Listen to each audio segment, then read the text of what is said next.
मुख्यमंत्री शिवराज सिंह चौहान ने विश्व बैंक के उच्च अधिकारियों के समक्ष मध्य प्रदेश में महिलाओं के सामाजिक सशक्तिकरण पर दिया व्याख्यान। मध्य प्रदेश के जल संसाधन मंत्री जयंत मलैया सिंचाई मंत्रियों के 14वें राष्ट्रीय सम्मेलन में हुए शामिल।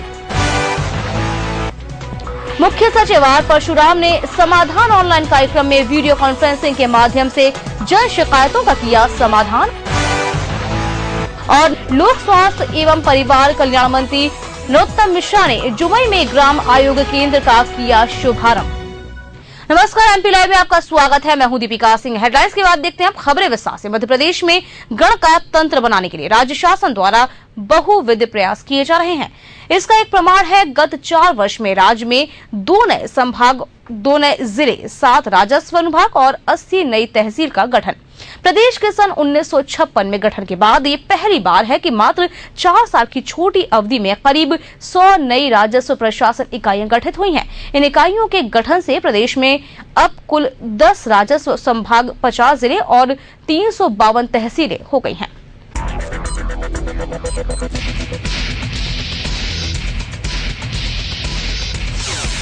मुख्यमंत्री शिवराज सिंह चौहान ने कहा है कि मध्य प्रदेश में महिलाओं के मुद्दे के प्रति संवेदनशीलता के मुद्दे को शासन प्रशासन की सीमा से परे जन आंदोलन बनाने की पहल की जाएगी। उन्होंने महिला सशक्तिकरण को सुशासन का अभिन्न घटक बनाने का संकल्प दोहराते हुए कहा कि मध्य प्रदेश में विकास कार्यक्रमों और नीतियों की समीक्षा जेंडर समाधान के मापदंडों के आधार पर भी की जाएगी।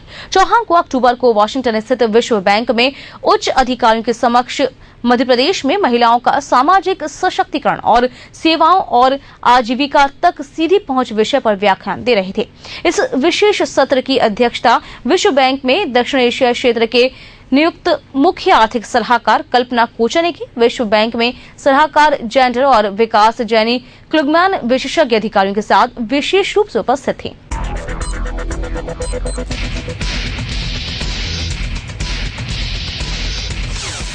मुख्यमंत्री शिवराज सिंह चौहान ने कहा है कि मध्य प्रदेश भारत के राज्यों में सबसे तेज गति से निवेश क्षेत्र के रूप में सामने आया है। ऑटोमोबाइल, इंजीनियरिंग, फार्मास्यूटिकल, सूचना प्रौद्योगिकी आधारित सेवाओं, पर्यटन, खाद्य प्रसंस्करण, टेक्सटाइल और नवकरणीय क्षेत्र में निवेश की भरपूर संभावना है।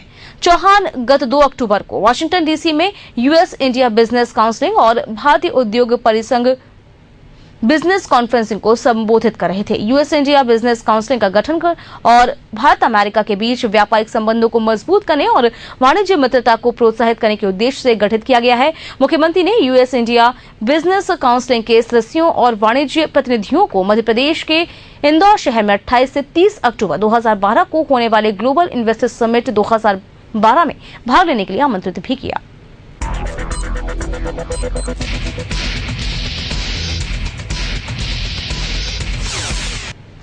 अनुसूचित जाति कल्याण राज्य मंत्री और छतरपुर जिले के प्रभारी मंत्री हरिशंकर खटीक ने कहा है कि मुख्यमंत्री द्वारा प्रारंभ किए गए बेटी बचाओ आंदोलन को जन आंदोलन का रूप दिए जाने की जरूरत है। इसके लिए स्वयंसेवी संगठनों की भी मदद ली जाएगी। राज्य मंत्री खटीक पिछले दिनों छतरपुर जिले के खजुराहो में साइकिल रैली का समापन कर रहे थे। इस मौके पर सांसद जितेंद्र सिंह बुंदेला भी मौजूद थे।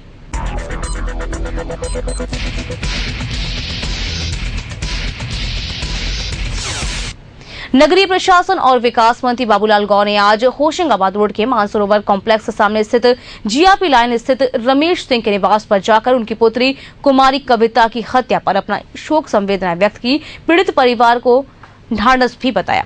गौर ने आश्वासन दिया है कि दोषी व्यक्तियों के खिलाफ कड़ी से कड़ी कार्रवाई की जाएगी। मंत्री गौर को जीआरपी लाइन की महिलाओं ने लाइन के मुख्य गेट से किनारे बनी दुकानों से महिलाओं को असामाजिक तत्वों से होने वाली परेशानी से भी अवगत करवाया। गांव ने 1 सप्ताह में संबंधित दुकानों को हटवाने के निर्देश दे दिए। सारे क्षेत्र के अंदर रोष और इसलिए उसके खिलाफ पुलिस सख्त कार्रवाई करेगी, अधिक से अधिक सजा दिलाएगी और आसपास में जो असामाजिक तत्वों ने कुछ दुकानें लगाएंगे उनको भी हटाया जाएगा। लोक सेवा प्रबंधन राज्य मंत्री बृजेंद्र प्रताप सिंह ने कहा है कि समाज और देश का विकास समरसता और सबके सहयोग से ही संभव है। सिंह ने ये बात गांधी जयंती पर मंगलवार को पन्ना में सद्भावना शिविर और सहभोज में कही। उन्होंने कहा कि अशिक्षा से समाज में छुआछूत जैसी कुरीतियां कहीं न कहीं हैं। शिक्षा के प्रसार और जागरूकता से इनका विनाश होगा। शासन ने अनुसूचित जाति और जनजाति वर्ग के लोगों की शिक्षा सहित हर क्षेत्र में आगे बढ़ने का अवसर देने के लिए कई योजनाएं लागू की हैं। लोक सेवा प्रदाय गारंटी अधिनियम की जानकारी देते हुए सिंह ने बताया कि आम नागरिकों को सेवाओं का समय पर लाभ देने के लिए 16 विभाग की 52 सेवाएं इस अधिनियम में दी जा रही हैं। फिलहाल MP लाइव की खबरों में इतना ही। दीजिए इजाजत, नमस्कार।